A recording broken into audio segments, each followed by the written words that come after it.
तो इसमें हम इस लेक्चर में हम डिस्कस करेंगे रिग्रेशन जिस तरह हम पहले डिस्कस कर चुके थे कि ये एक सुपरवाइज्ड मशीन लर्निंग एल्गोरिदम है। सुपरवाइज्ड का मतलब ये है कि हमारे पास इनपुट और आउटपुट दोनों आंसर्स, दोनों इंफॉर्मेशन होंगी और उसकी बेस पे हम अपना मॉडल बिल्ड करेंगे। जो हमारा स्कोप है अभी फिलहाल, उसमें हम लीनियर रिग्रेशन को डिस्कस करेंगे विद वन वेरिएबल। जिससे हमने पहले डिस्कस किया कि रिग्रेशन में सुपरवाइज्ड मशीन लर्निंग एल्गोरिथम है और उसमें जो आउटपुट है वो हमारे पास कॉन्टिन्यूअस आ रही है। जैसे कि आप यहाँ पे देख सकते हैं कि अगर आपसे ये कहा जाता है कि आपने इस इनपुट के अगेंस्ट ये आउटपुट प्रेडिक्ट करनी है और आपके पास फिलहाल एक ही वेरिएबल है, ओनली वन वेरिएबल है, तो आप क्या करना चाहेंगे?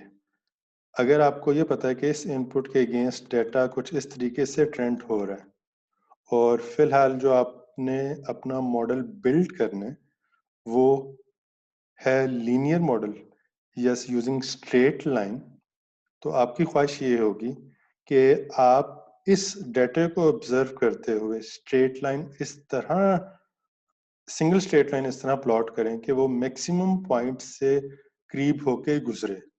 अगर आपसे ये पूछा जाए कि एक स्ट्रेट लाइन ये है, एक स्ट्रेट लाइन ये है और एक स्ट्रेट लाइन ये है और एक स्ट्रेट लाइन ये है, तो कौन सी ज्यादा बेहतर स्ट्रेट लाइन है जो कि डेटा को एक्चुअली प्रेजेंट कर रही है, तो आपका आंसर होगा कि ये स्ट्रेट लाइन। अब इसमें होता क्या है?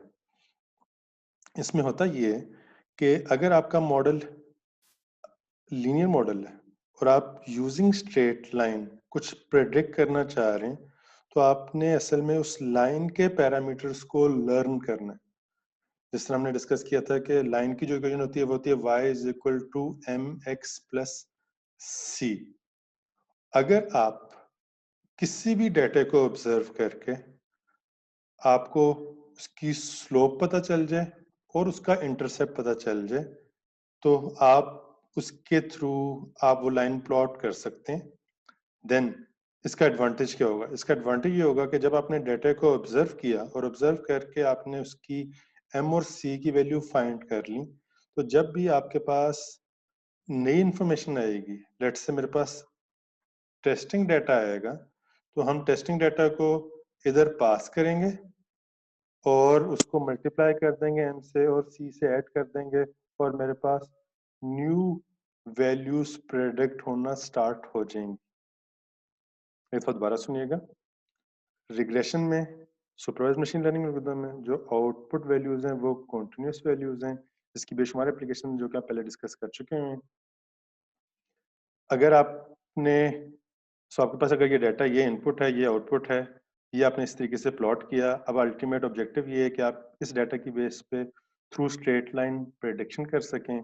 तो अब आप ये चाहेंगे कि इस डाटा को ऑब्जर्व करते हुए आप एम और सी की ऐसी वैल्यूज फाइंड करें ताकि उसकी बेस पे आपकी प्रेडिक्शन बेहतर हो।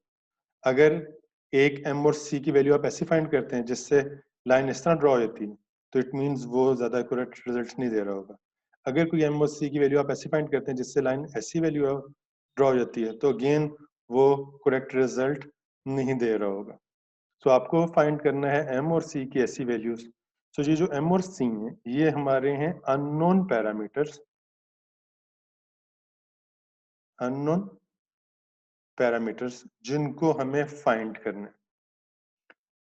सो एम और इसी इक्वेशन को अगर आप, मैं इस तरीके से लिखूं y is equal to c plus m x, तो होपफुली आपको कोई कंफ्यूजन नहीं होनी चाहिए। या फिर इसको इस तरीके से लिखूं y is equal to theta naught plus theta one x, तो अगेन ये भी स्ट्रेट लाइन की इक्वेशन है। थीटा नॉट थीटा वन या डब्ल्यू नॉट डब्ल्यू वन, ये नोटेशंस आपको अक्सर मिलेंगी मशीन लर्निंग और डीप लर्निंग के लिटरेचर रीड करते हुए, तो मैं भी आपको इन नोटेशन से फेमिलियर करना चाह रहा हूँ। तो अब असल में होगा कि थीटा नॉट सी को रिप्रेजेंट कर रहा है और थीटा वन मेरे पास एम को रिप्रेजेंट कर रहा है और मुझे थीटा नोट और थीटा वन की वैल्यूज जो कि सी और एम को रिप्रेजेंट कर रही हैं उनकी वैल्यूज फाइंड करनी है। और ये हम कर रहे होंगे थ्रू रिग्रेशन। सो जैसे जैसे आगे मूव करते हैं चीजें और ज्यादा क्लियर होती जाएंगी। लीनियर रिग्रेशन जैसा हमने पहले डिस्कस किया कि ये एक सुपरवाइज्ड मशीन लर्निंग एल्गोरिदम है। सुपरवाइज्ड मशीन लर्निंग एल्गोरिदम में हमारे पास क्या मतलब है, मॉडल को ट्रेन करने के लिए हमें इनपुट भी चाहिए और आउटपुट भी चाहिए। इनपुट और आउटपुट ये इंफॉर्मेशन चाहिए। देन हम उसकी बेस पे लर्न करेंगे कि ये फंक्शन किसको रिप्रेजेंट कर रहा है। जिस तरह आपको याद होगा प्रीवियस वीडियोस में आपने देखा होगा कि आपके पास 1 10 आ रहा था, 2 15 आ रहा था, 3 20 आ रहा था, 4 25 आ रहा था। ये आपके पास इनपुट आई और ये आपके पास आउटपुट आ रही थी जिसको हमने x और f ऑफ x कहा था। और जब आपसे ये कहा गया था अच्छा बताएं ये फंक्शन क्या है, तो आपने जब डेटा को ऑब्जर्व किया और आपने कहा कि इसको ऑब्जर्व करके ये लग रहा है कि इनपुट को हम मल्टीप्लाई कर रहे हैं 5 से और ऐड कर रहे हैं 5, तो हमारे पास ये रिजल्ट्स आ रहे हैं। सो 1 multiply by 5 plus 5 10, 2 multiply by 5 10 plus 5 15।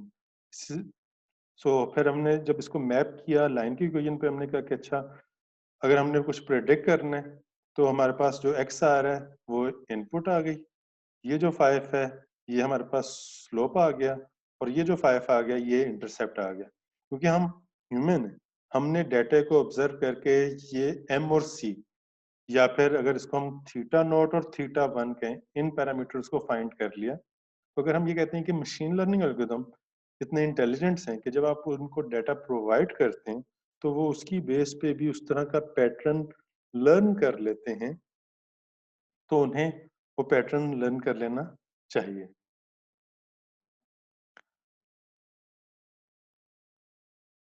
So linear regression को हम यूनिवेरिएंट भी कहते हैं, जिसमें हमने पहले डिस्कस किए हैं कि हम असल में चाह कह रहे हैं इनपुट को सिंगल आउटपुट पे मैप करना। अब इसमें हम कुछ टास्क परफॉर्म करते हैं। सबसे पहले हम अपना मॉडल डिफाइन करते हैं, यहाँ जिसको हम कहते हैं हमारा हाइपोथेसिस फंक्शन। सबसे पहला स्टेप क्या है, मॉडल को डिफाइन करना या हमारा हाइपोथेसिस फंक्शन। ये मैं टर्म्स बार बार यूज करूंगा तो आपने इनको अच्छे तरीके से अंडरस्टैंड करना है। जिस तरह अब हमारा hypothesis function for sake of understanding क्या है, हमारा है y प्राइम, के y प्राइम का मतलब है कि ये मेरी प्रेडिक्टेड वैल्यूज होंगी और वो प्रेडिक्टेड वैल्यूज कैसे मैं प्रेडिक्ट कर रहा हूँ, theta naught plus theta one x, या फिर इसको आप c प्लस एम एक्स या फिर इसको एम एक्स प्लस सी भी कह सकते हैं। तो ये थीटा नॉट रिप्रेजेंट कर रहा है c को, थीटा वन रिप्रेजेंट कर रहा है m को। और जिस तरह इस डाटा के केस में हमें इस डाटा को ऑब्जर्व करके हमने फाइंड किया m और c की वैल्यू या थीटा नॉट और थीटा वन की वैल्यूज, तो रिग्रेशन में भी हमें वही टास्क परफॉर्म करना है। क्योंकि हमने मॉडल डिफाइन कर लिया अपना लीनियर मॉडल जो कि स्ट्रेट लाइन को रिप्रेजेंट कर रहा है, तो हमने इसको डिफाइन कर लिया। नेक्स्ट, जब हम अपना मॉडल डिफाइन कर लेंगे जो कि इस केस में स्ट्रेट लाइन को रिप्रेजेंट कर रहा है, उसके बाद हम देखेंगे डेटा को ऑब्जर्व करके, ट्रेनिंग डेटा को ऑब्जर्व करके कि किस तरह हमें रिजल्ट्स मिलेंगे। आपके पास ये है ट्रेनिंग डाटा जिसमें मेरे पास ये इनपुट है और ये आउटपुट है। इस ट्रेनिंग डाटा के अगेंस्ट हमारे पास ये है टेस्टिंग डाटा जिसमें भी अगेन हमारे पास इनपुट है और ये उसकी आउटपुट है। आप देख सकते हैं कि ट्रेनिंग डाटा भी मेरे पास लेबल्ड है और मेरे पास टेस्टिंग डाटा भी लेबल्ड है। राइट, अब हमने for sake of understanding purpose इस ट्रेनिंग डाटा को प्लॉट कर लिया, जैसे कि आपने पहले भी देखा। और ये कुछ इस तरीके से है। अब हमारा टास्क क्या है? हमारा ये टास्क है कि हम यूजिंग मशीन लर्निंग एल्गोरिदम इस चीज को देखें कि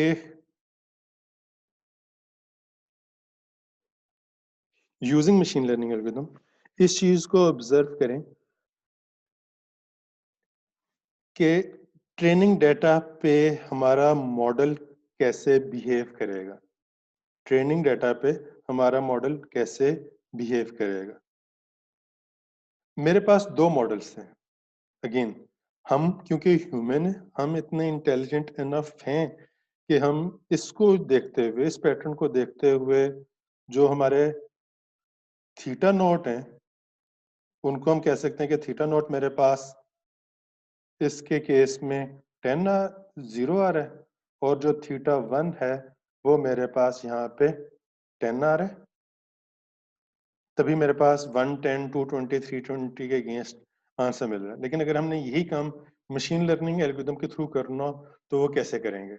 उस डिटेल में जाने से पहले अज्यूम कीजिए कि आपके पास दो मशीन लर्निंग मॉडल्स थे जिन्होंने अपने अपने लिहाज से रिग्रेशन मॉडल को इम्प्लीमेंट किया, और उन्होंने थीटा नोट और थीटा 1 की वैल्यूज फाइंड कर दी। सो ये थीटा नोट और ये थीटा 1 की वैल्यूज। अब हम ये देखते हैं कि 5-5 ज्यादा अच्छे रिजल्ट्स दे रहा है या 2-9। ये हमारे पास मॉडल 1 आ गया, ये मेरे पास मॉडल 2 आ गया। 112 हमने ट्रेनिंग डाटा को उस मशीन लर्निंग मॉडल को पास किया, और उसने जिस भी तरीके से, सिर्फ फॉर सेक ऑफ सिंप्लिसिटी, जिस भी तरीके से 5 और 5 लर्न कर लिया। फिर एक और मशीन लर्निंग मॉडल है जिसको हमने ये डाटा पास किया और उसने 2 और 9 ऑब्जर्व कर लिया। अभी हम सिर्फ ये अंडरस्टैंड करना चाह रहे हैं कि हम डिटरमिन कर सकें इन दोनों मशीन लर्निंग मॉडल में से ज्यादा बेहतर मॉडल कौन सा है। अगर आप इसको ऑब्जर्व करें तो आपके ख्याल से ऑब्वियसली डाटा मॉडल वो सबसे बेहतर होगा जो कि इस तरह की लाइन ड्रॉ कर रहा होगा, और इस तरह की लाइन उसी वक्त ही ड्रॉ होगी जब आपके पास थीटा नोट की वैल्यू 0 और थीटा 1 की वैल्यू 10 होगी। तभी आप 1 के अगेंस्ट 10, 2 के अगेंस्ट 20, 3 के अगेंस्ट 30 इस तरह की लाइन बिल्ड कर सकते हैं। अब हम देखते हैं कि इनके लिहाज से 5-5 के लिहाज से लाइन कैसे बिल्ड होगी। सो y हमने प्रेडिक्ट करना है। जो मेरे पास मॉडल आया that is theta naught plus theta 1 x. So ये अगर मैं मॉडल 1 की बात करता हूँ तो मेरे पास यहाँ पे थीटा नोट 5, थीटा 1 5, एक्स की वैल्यू 0 आई, तो मेरे पास 0 प्लस 0 यहाँ पे आ जाएगा 5। 0 इंटू 5 प्लस 5 यहाँ पे आ गया 5। इसी तरीके से सेम 1 पुट किया, 1 5 और 5 5 प्लस 5 10। इसी तरीके से 2 पुट किया, 2 इंटू 5 10 प्लस 5 15। यहाँ पे मेरे पास 20 आ गया, यहाँ पे मेरे पास 25 आ गया। सिमिलरली y2 मॉडल के लिए प्रेडिक्शंस कर ली जहाँ पे theta naught plus theta 1 x था, थीटा नोट यहाँ पे 2 था और यहाँ पे 9 था। इट मीन्स के 0 को यहाँ पे मल्टीप्लाई करना है तो यहाँ पे 2 आ जाएगा। जब हम 1 को मल्टीप्लाई करेंगे 1 9 9 प्लस 2 मेरे पास 11 आ गया, यहाँ पे 20 आ गया, यहाँ पे मेरे पास 29 आ जाएगा, यहाँ पे मेरे पास 38 आ जाएगा। सो आप देख सकते हैं कि किस सिमिलरली हमने डिफरेंट मशीन लर्निंग मॉडल्स के थ्रू हमने थीटा नॉट और थीटा 1 की वैल्यू को फाइंड किया, और उसके बाद मेरे पास ये प्रेडिक्शंस आ गई। और जब आप इन एम और सी के अगेंस्ट प्लॉट करेंगे तो आपके पास 0 पे 5, अगर मैं अभी y1 को प्लॉट करूं, y1 को, तो भी मैं y1 को प्लॉट करूं, y1 को आप खुद प्लॉट कर सकते हैं। y1 का है जो 0 पे 5 आ रहा है, फिर 1 पे 10 आ रहा है, फिर 2 पे 15 आ रहा है, 3 पे आपके पास 20 आ रहा है, 4 पे आपके पास 25 आ रहा है। सो आपके पास ये वाली एक स्ट्रेट लाइन बिल्ड हो रही है। तो वीडियो को पॉज कीजिए और y2 के लिए लाइन ड्रॉ कीजिए। गुड। जब आप लाइन y2 के लिए लाइन ड्रॉ करेंगे तो आपके पास, इसका मुझे कलर की चेंज कर लें। सो आपके पास जो ऑप्शन आएगी वो कुछ इस तरीके से होगा कि एक पॉइंट आएगा यहाँ पे 0 2, देन उसके बाद 1 11, सो एक पॉइंट यहाँ पे आ गया, देन 2 20, दूसरा पॉइंट ये आ गया, 3 29, तीसरा पॉइंट यहाँ पे आ जाएगा, 4 38 और चौथा पॉइंट ये आ गया। ये जो लाइन बिल्ड होगी ये ज्यादा क्लोज है जो कि आप लोग जो सोच रहे थे इस लाइन के, जो कि यहाँ से आनी थी। सो यही टास्क, हमने यहाँ पे इनको प्लॉट किया। अब आप लाइन इनके थ्रू भी देख सकते हैं कि कौन सा ज्यादा एक्यूरेट मॉडल होगा, वो ये वाला मॉडल होगा। इसके साथ साथ आप ये काम भी कर सकते हैं कि आप y1 के लिए भी मीन स्क्वायर एरर कंप्यूट करें, क्योंकि आपके पास ये प्रेडिक्टेड वैल्यूज आ रही हैं और ये एक्चुअल वैल्यूज आ रही हैं, ये प्रेडिक्टेड ये एक्चुअल। y2 के लिए मीन स्क्वायर एरर कंप्यूट करें और आप देखेंगे कि y2 का मीन स्क्वायर एरर कम होगा एज कंपेयर टू y1। तो यूजिंग मीन स्क्वायर एरर भी आप इसको फाइंड कर सकते हैं, देख सकते हैं कि कौन से वाला मॉडल ज्यादा बेहतर है। सो प्रीवियस वीडियोस में मीन स्क्वायर एरर कैसे कंप्यूट करना है प्रिडिक्शन और एक्चुअल को यूज करते हुए, वो आप देख चुके हैं। यहाँ पे एक दफा दोबारा आपसे मैं डिस्कस कर लेता हूँ। y1 के लिए जब आप मीन स्क्वायर कर रहे होंगे तो ये आपके पास एक्चुअल आ रहा है, ये प्रिडिक्शन आ रही है और आप इस तरह इसको कंप्यूट कर सकते हैं। y2 के लिए भी ये आपके पास प्रिडिक्शंस आ रही हैं, ये एक्चुअल्स हैं। आप उस तरह देख सकते हैं कि जिसका एरर सबसे कम होगा वो सबसे बेहतर रिजल्ट्स दे रहा होगा। और यहाँ पे हमने विजुअली भी इसको देख लिया। अब मैं इसको ओवरऑल समराइज कर रहा हूँ कि जब भी हम रिग्रेशन की बात करते हैं, ओवरऑल रिग्रेशन की, और इवन कि आप मशीन लर्निंग या डीप लर्निंग में भी जब देखेंगे तो वहाँ पे सबसे पहले आप अपना हाइपोथेसिस फंक्शन डिफाइन करते हैं।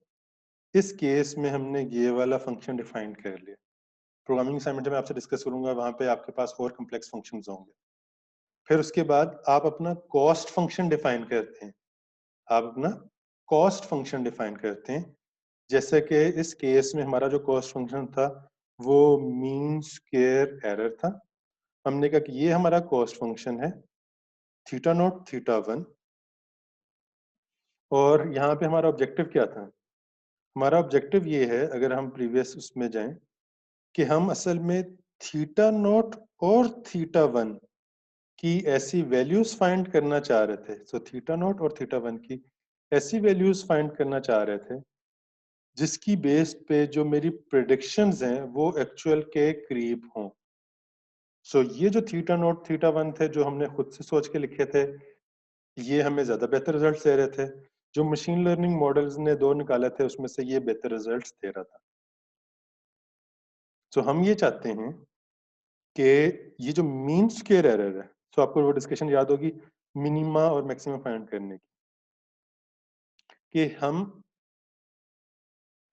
ऑब्जेक्टिव फंक्शन है मीन स्क्वायर एरर, कि जिसमें मेरे पास प्रेडिक्टेड वैल्यूज आ रही हैं, एक्चुअल वैल्यूज आ रही हैं।